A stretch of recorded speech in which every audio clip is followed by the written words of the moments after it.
तर नमस्कार पब्लिक, मी सागर पाटील. किरकोळ घरातलं काम आवरून आपल्याला जायचं होतं ईश्वरपूरला जायच्या आधी ही पोतं द्यायची होतं आपल्याला कामेरीत. मग काय आपल्याला करायची होती ऑइल बदली गाडीची.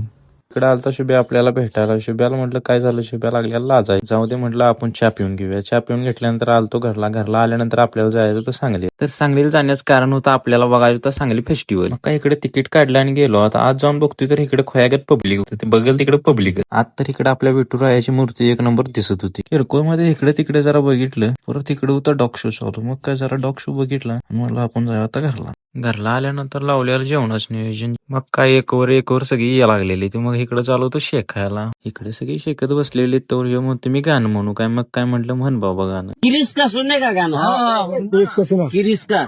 यांचं इकडे चालू होते. म्हटलं आपण जाऊन आत बघूया कुठवर आलंय जेवणाचं नियोजन. इकडे तर आचार्य लागलेलं जेवणाचं नियोजन करायला. जेवण होतं म्हणजे आज दूध पावट्याचं काय तर नवीन करायचं म्हटलं. आपण म्हटलं बसून घेऊया कारण आपल्याला लागल्या भुका इकडे लागलेली वाढायला. तर सगळीच बसून घ्यावं म्हटलं. मग काय आपलं जेवण झाल्यानंतर म्हटलं किरकोळ मध्ये ह्यांना वाढून घेऊया. ह्यांना वाढून घेतलं तर येऊ बघा आपला मोठा राकेश कसा जेवतोय. मोठा राकेश तो सुका पाटील 35 भाकरी खात होता. 35 भाकर